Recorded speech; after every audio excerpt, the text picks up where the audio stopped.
This is the Daily Space for today, Tuesday, March 24th, 2020. I am your host, Dr. Pamela Gay, and I am here to put science in your brain. Sort of. It's more today like I'm here to talk to you about how science is and is not going to continue in the coming months. There's no denying it. We live in strange times where it's becoming necessary to define essential programs and people in ways we haven't done before. During various government shutdowns of the past, NASA and other government agencies sent home staff and locked down their websites behind "We are shut down" messages. But when it came to spacecraft construction, things just kept on keeping on because launch windows wait for no rover. Well, in this age of COVID-19, how we define essential is taking a very different shape. Essential is no longer how do we keep our timelines intact. Essential is now what is necessary to prevent the planet of the apes from becoming our new reality. Zookeepers are self-quarantining with their animals to keep themselves safe and keep their animals fed and cared for. Spacecraft and telescopes can, if shut down properly, be left alone. But if you stop construction, things can go sideways. Different facilities are taking different approaches. AURA, the organization that runs many of the telescopes on Kitt Peak down in Chile and in other places, is putting out daily updates and continuing to observe wherever possible. But, well, the Vera Rubin Observatory, which we still think of as the Large Synoptic Survey Telescope, is being locked down and left abandoned, partially built, with no one left on the mountain with it. And all the scientific operations are being suspended at Cerro Tololo, SOAR, and Gemini South, all in Chile. The Space Telescope Science Institute in Baltimore continues to operate Hubble, but is otherwise in telework mode, where essential personnel include those that keep the spacecraft functioning. As for the James Webb Space Telescope, well, they pushed back the submission date for observing proposals, and that is never a good sign. It's happening everywhere in our community. People are trying to figure out just what is our new future. NASA put out a statement on how they're assessing mission impacts.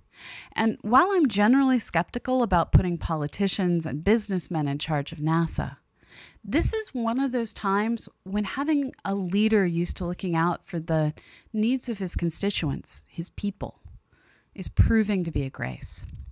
In a NASA statement, Minister Bridenstine writes, "We're going to take care of our people. That's our first priority. Technology allows us to do a lot of what we need to do remotely, but where hands-on work is required, it is difficult or impossible to comply with CDC guidelines while processing spaceflight hardware. And where we can't safely do that, we're going to have to suspend work and focus on the mission-critical activities."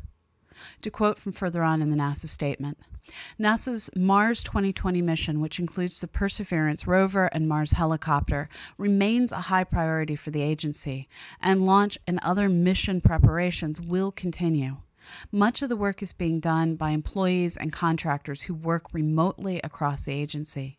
Assessments by agency leadership are underway for anyone required to work in areas under restriction, such as NASA's Jet Propulsion Laboratory in Pasadena, California. Where things are getting tricky is they have to balance between state mandates that are shutting down everything outside certain sectors and exactly where different facilities are located and what those facilities are doing. As was mentioned, this is particularly relevant for NASA's Jet Propulsion Lab, which is in Los Angeles, which is a hotspot. At least one of my friends who works there seems to have COVID and be recovering, but as is the case in so much of the U.S., because she doesn't require hospitalization, she can't get tested. And this means that she, like so many others, has to stay home for the good of everyone. Our heart breaks as we watch what is happening to our friends and families in the aerospace and science community in California and in so many other places. We must do everything we can to support us, humans, life. This does mean James Webb Space Telescope is going to experience further delays. At this time, all integration and testing operations are suspended. While I expect much of this to be more of a topic for tomorrow's Rocket Wednesday, I will also add that work on Artemis, which is taking place in states with fewer restrictions, is continuing at a very limited level. In Texas, astronauts continue to train, and the International Space Station Operations Center continues to keep the folks on the ISS company. And as far as we've been able to determine, NASA and SpaceX continue to anticipate a May launch of Crew Dragon from Florida to the International Space Station with astronauts and supplies on board. Scientists everywhere are now learning to be better at using Zoom, Slack, and all the other digital tools that we have to try and keep the science going. While astronomy and space science researchers are unlikely to do anything to help us survive these times, I personally hope that what we are doing can help keep your minds occupied as we together dream of the stars. I'm going to be working hard to keep my own programs going and using my lack of travel to catch up on old projects. Where I'm personally panicking is in not knowing how grant awards will be delayed. Like so many scientists, I don't have a steady paycheck, and I work grant to grant and am rarely funded full-time. Currently, I have multiple National Science Proposal grants pending, and in looking to the National Science Foundation to seek information, I found a statement that didn't answer my questions, but did leave me feeling better about our future. I'm now going to read this statement by Francie Cordova in its entirety. This is from the National Science Foundation nsf.gov website, dated March 23, 2020. NSF was established in the aftermath of a defining chapter of the 20th century. World War II tested the nation, and the research community rose to that challenge with tremendous leaps forward in science, engineering, and technology. After the war, Congress and the President made a pivotal decision to retain support for research and development as a national priority. The spirit that drove accomplishments in wartime laboratories and military facilities would be harnessed not only for the advancement of knowledge, but also for the progress of society and the benefit of the nation. Today, we are facing a time of new uncertainty and upheaval as the spread of coronavirus disease 2019, COVID-19, tests our communities and workplaces. Our thoughts are with the healthcare workers and volunteers around the world who are working tirelessly to care for the sick and protect public health. Our thoughts are with teachers struggling to teach in new environments in new ways, and with students who want to continue learning. Our thoughts are with parents trying to explain to their children why everything will be different for a while, and why home is the safest place they can be. We are encouraged by the many stories of people finding new ways to care for their families, continue their work, and support their communities. The research community is facing unique challenges during this crisis, from the unprecedented disruptions to education and academic and research programs to how to best support public health efforts through our knowledge and expertise. NSF understands the effects this challenge will have on NSF-funded research and facilities, and we are committed to providing the greatest available flexibilities to support your health and safety as well as your work. NSF is continually updating guidance and our online resources to keep you informed. Today, we are issuing new guidance for NSF awardees to implement flexibilities authorized by the Office of Management and Budget. We hope that this guidance will answer many of the questions you are facing as you cope with this trying time. NSF is also accepting proposals for non-medical, non-critical care rapid research on coronavirus. Our ability to better understand the virus and how to effectively respond will be crucial to public health efforts. The latest information is available on our website, www.nsf.gov/coronavirus. The post-war decision to make basic research a national priority matters to us in this moment. There is NSF-supported research spanning the 7 decades of NSF's history behind nearly every aspect of the work being done right now to combat this pandemic. Our understanding of fundamental physics and chemistry is at the heart of many diagnostic techniques, including MRI and other imaging tools. Precision nanoscale engineering enables cutting-edge medical devices. Biology, data, computation, and mathematics help epidemiologists model and accurately track the spread of infections. Computing and communication innovations are helping us telework and remain connected with our families and friends while practicing social distancing. Social and economic sciences help us better design and deploy healthcare solutions. There are many, many more examples from every field of research. And of course, there are educators who have fostered not just new generations of researchers and innovators, but also the medical professionals on the front line of this effort. I know you take pride in the research community's legacy, and I hope you'll take comfort knowing that your work is important in this difficult moment.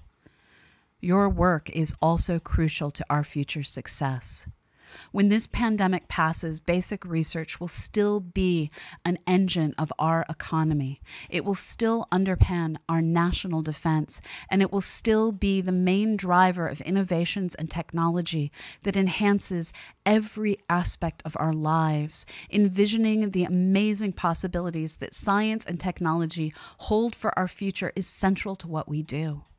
We can point to examples in every scientific discipline of the continual flow of pioneering discoveries and ingenious insights you have fostered.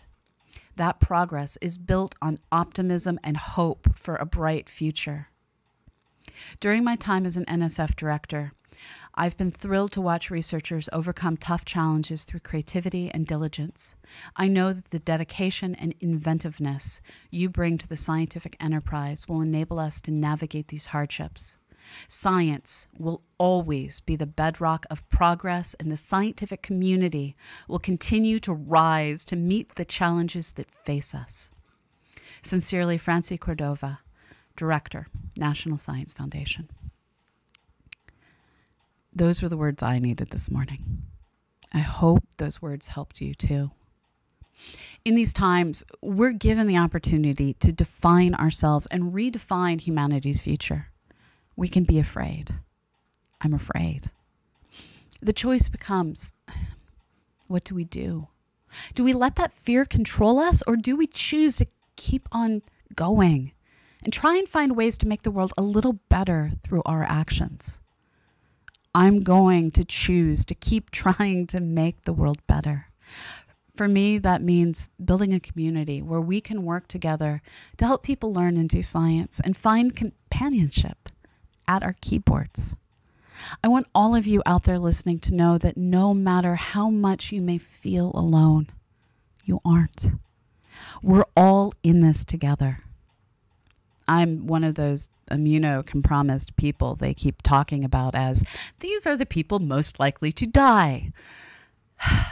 I haven't left my house since February 28th. I am practicing social distancing in my house and won't get within 6 feet of the people I live with. I'm graced with a house with enough rooms to pull this off. I live in a ramshackle old farmhouse that may not be heated real well and leaks mice and birds, but it has space aplenty, space to allow us to all isolate. That said, I had to tell someone wanting to chat on Saturday that I was peopled out.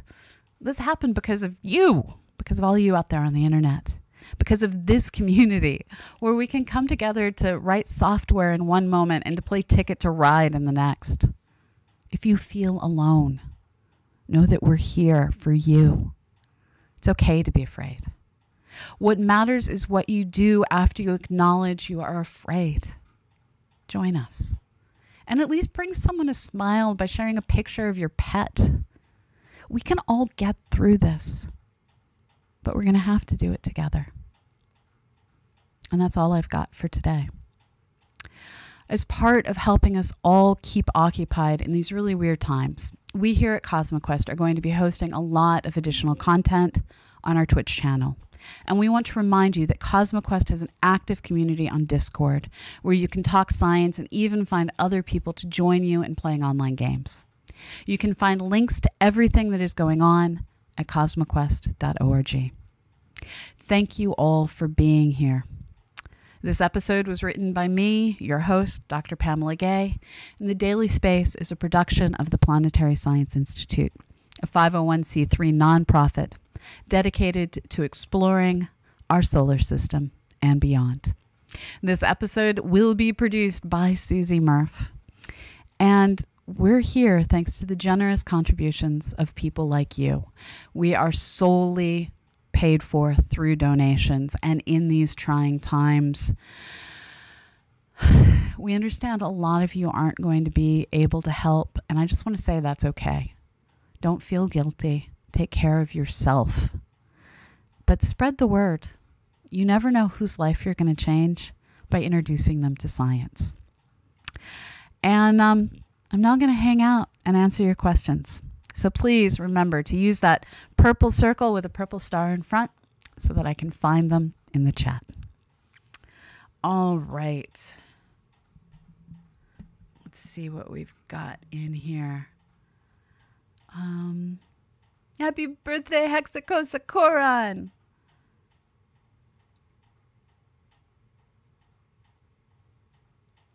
I love that this is the time when we're all teaching our parents how to play video games. Thank you for the following, Nemo Leaf. Thank you. And thank you for the sub, Veronica Cure. I'm glad I could help Chai Latte Nebula. Yeah, Larry, I am seething angry as well. But every time I see a new person in my life is sick, it makes me afraid that I'm going to lose them. I'm not as afraid for myself as I am for others. And this is more a matter of I'm older now than anyone else in my family has gotten to without getting cancer. I am already beating the odds, beating the statistics. In my darker moments, I'm like, shit, I need to set up a go bag so that when I get sick and need to go to the hospital because lousy ass lungs, this is no longer family friendly, I at least have a backpack with all my chargers and comfortable pajamas in it. So I'm actually on my to-do list for today is to set up a go bag that just need to slide my iPad into. My laptop does not go to a hospital. I just need to slide my iPad into, and it has everything I need. So that's my black place. But most of the time, I worry about the people in my life that don't have the big rambling farmhouse, that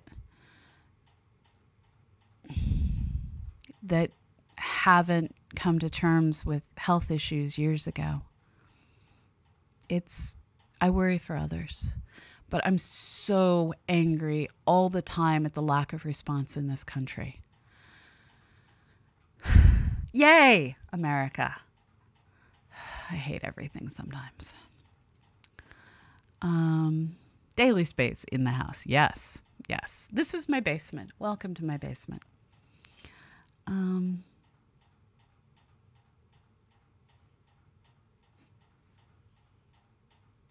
Yes, Gildastar is right. Folding at home servers are getting their butts kicked, but they are doing good work to try and figure out this virus. Where are robot overlords to come to save us? So this is one of the things that I learned. So I've known for a long time that we here in the United States have been told we live in the most technologically advanced nation in the world, and we do not.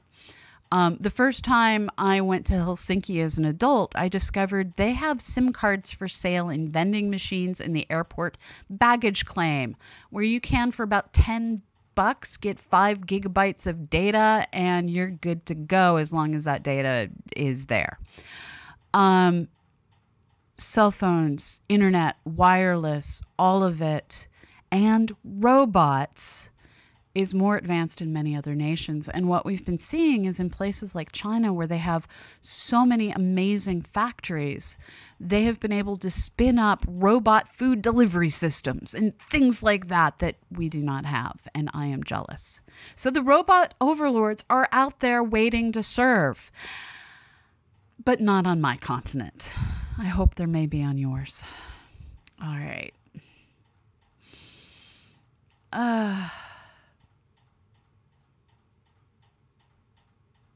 See what else is in here. So Larry writes, I would mothball the ISS, bring the crew home, and suspend everything except supporting deployed spacecraft. So the problem with the ISS is it requires constant maintenance. If we mothballed it, we'd likely lose the space station forever. So just like there are zookeepers sleeping next to the lions, not literally, they're like in the room next to the lions. I think this is one of those times where we need to keep the astronauts with their space station. The space station, for the most part, can be maintained from people working from home if the correct VPNs get installed. It is a massive security risk. I don't know if NASA will do that. But I can imagine moving to a point where we have the flight operators sleeping at Johnson and we just keep the crew on the ISS so that we don't lose the mission. Yeah.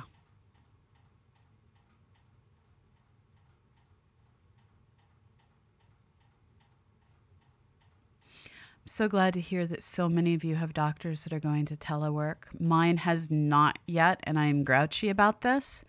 I'm on certain medications I have to take. One of them's a thyroid medicine that mostly prevents me from becoming a human blimp and prevents eye issues. And I missed it for a week, gained 8 pounds, and started having eye problems. And the reason I missed it for a week is my doctor refused to refill it unless I came in for an appointment. And I refused to come in for an appointment because I did not want to be in a waiting room with a whole bunch of sick people during flu and COVID season. And he and I reached a compromise that as long as I came in April 1st, he'd give me, I think it was 20 days of a refill. And I don't know what to do. So yeah, these are things I'm grouchy about.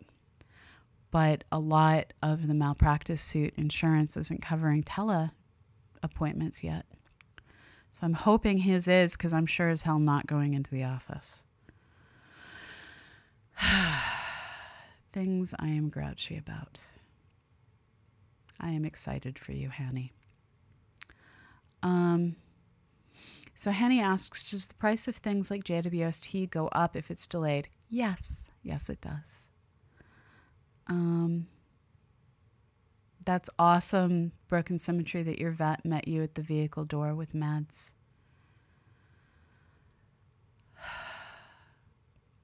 Yeah, Larry brings up a good point. Wartime has free fast food delivery. So one of the issues is there are some companies that are like, we're going to figure out how to get this through, and we're going to do it in a way that is good for everybody. So there's a whole lot of places that are like, free food delivery. We will do everything to make it so that our business keeps going, so that we can keep paying our employees, and people who can't cook for health or age or know-how reasons have food. Go. That is excellent. But then one of the things that I read yesterday that made me so angry is there are a lot of American nationals who are basically trapped in various nations around the world because international flights have been cut off. And if you were in a remote site, you may not have heard this was coming quickly enough, or you may not have been in a position to get out. Well, all U.S. nationals in other countries received an email yesterday stating that I think it was the Defense Department or the State Department, I think, is setting up repatriation flights to go and grab those humans and bring them back to the U.S. But they're not doing it for free, as has always happened in the past, and they aren't going to tell people how much the flight will cost ahead of time, but they're requiring people before they get on board these U.S. government-supplied repatriation flights to sign a loan agreement that they will repay the cost of the flight without knowing what it will be. I am so angry.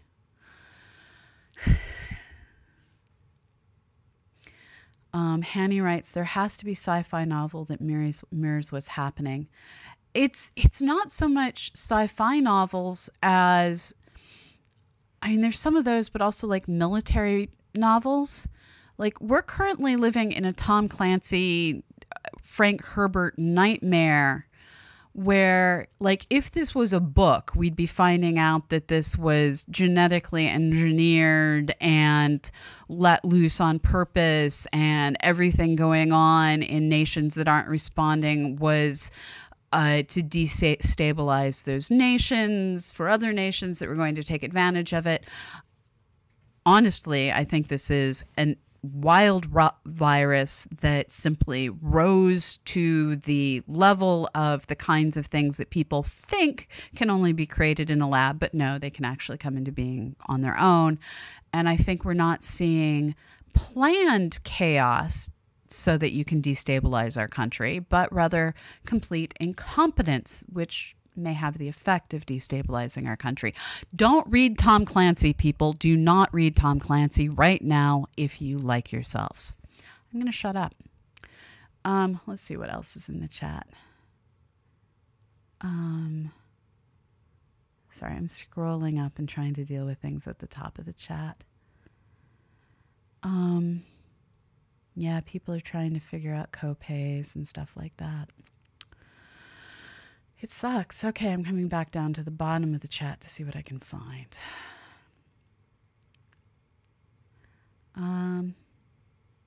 Yeah, Veronica's correctly pointing out you can listen in and talk on the game channel in Discord even if you don't play.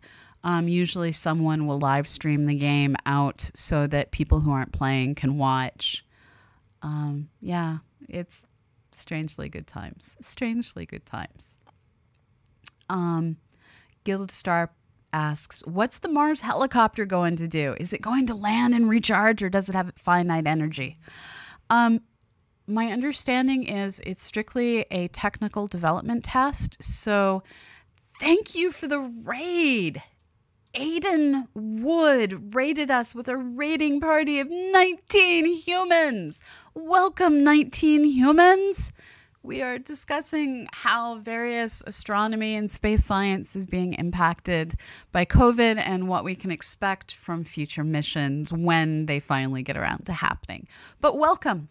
This channel is basically dedicated to helping you learn science, do science, and we every day have a news show that gives you a quick rundown of what's going on in space and astronomy.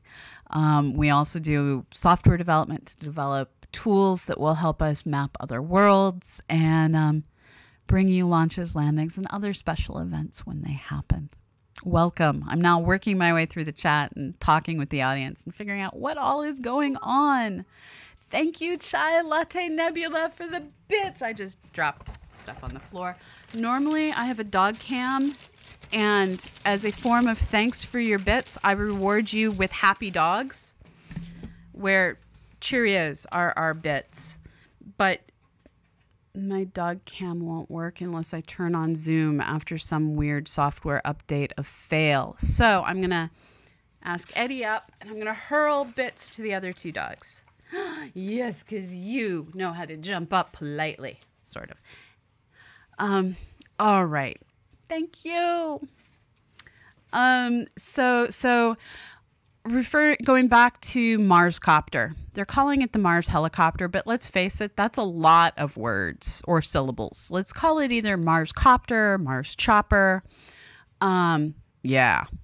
The little helicopter that could maybe on Mars is a check. We're trying to figure out how valid is the idea of flying a helicopter on Mars. I don't know about its power at this point. I need to look that up. I do know they're only considering a few brief flights with it, basically to see, does this work?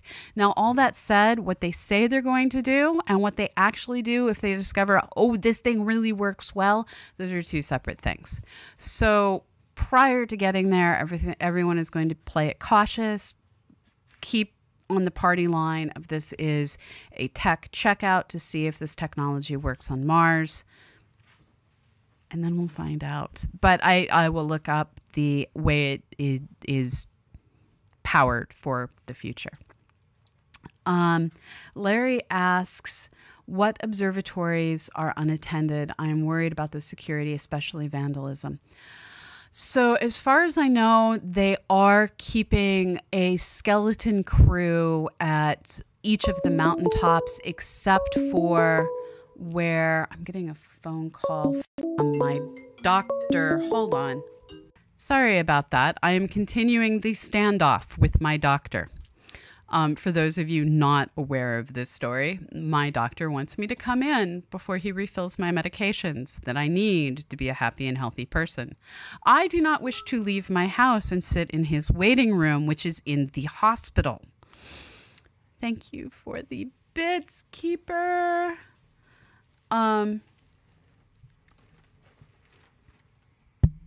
Okay, I'm just making sure the bits weren't due to me forgetting to turn my mic on.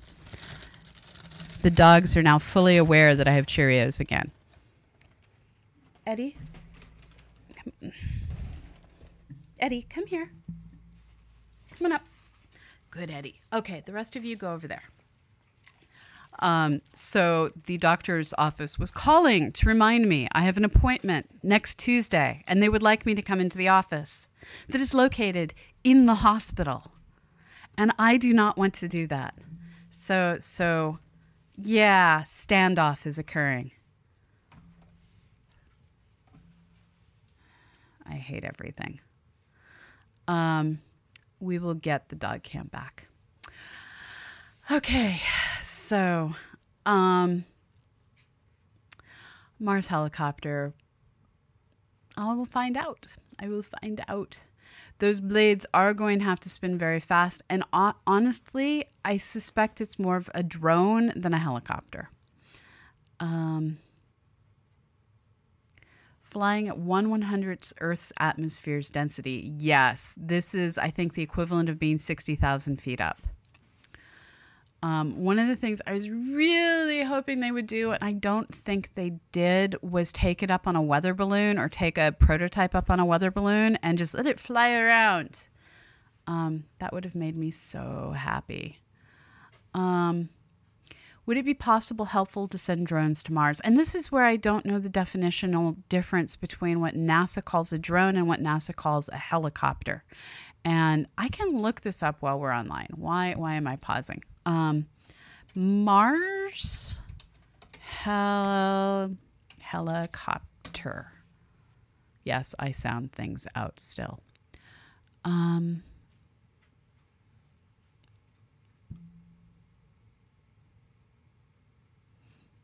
So it's actually a helicopter. It has multiple sets of blades and looks really silly in the animation that they have. Let me see if I can share this with you, because this is sufficiently silly that it needs shared. The box of Cheerios is in front of my production software, however. So let me just move the box of Cheerios. There we go. So this is NASA's animation of the completely silly quadcopter that they are working on developing. So there you can see the two sets of propellers, the little tiny solar panel coated body, and the super lightweight four little feetsies. It has feetsies. Okay, that's our Mars copter. Okay, to pull the chat back up. Doctor's watching the stream. Gonna give her shit for calling him out. I don't care. I'm a different kind of doctor, and I will hold my own in this conversation.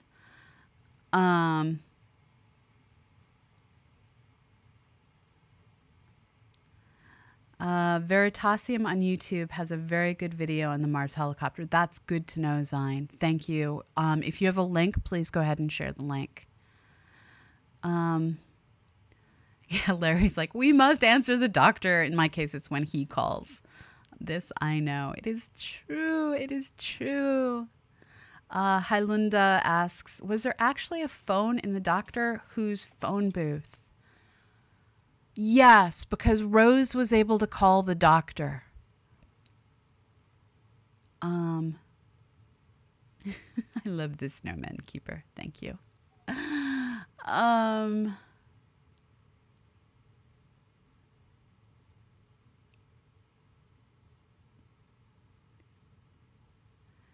Yeah, Veronica writes, staying out of hospital waiting rooms is an excellent idea. It really, really is. And Broken Symmetry makes the excellent point. Eat and brush carefully. Bad time to have to go to the dentist. My dentist is actually shut down. I cannot go to the dentist.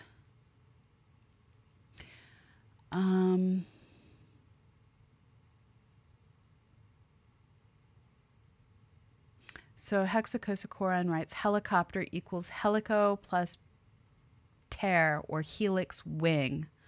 This realization blew my mind. That, yes, you just blew my mind too. It's like the tear from pterodactyl. They share the same roots. That is cool. I hope you enjoy your lunch, Aiden. I don't know if you're still here, but I hope you did. It is a CubeSat with rotating blades and light mass legs. That sure is what it looks like, Raj Luthra. I do need to read a whole lot more about it. Okay, I seem to have gotten to the bottom of the chat. So I am now going to go record this episode so I can get the audio to Susie. I am going to make lunch, and then I'm going to work with CosmoQuest folks on sorting out databases, sorting out streams, working to get the science flowing. But for now, I'm going to bring that helicopter back up because the helicopter is kind of a thing of beauty. And apparently I named it Richard Ernest. Let me fix that. The helicopter is not named Richard Ernst. Thank you, Wayne Johnson. I'm going to... Oh, hi. Okay. Hi. Thank you. Come here. Come here.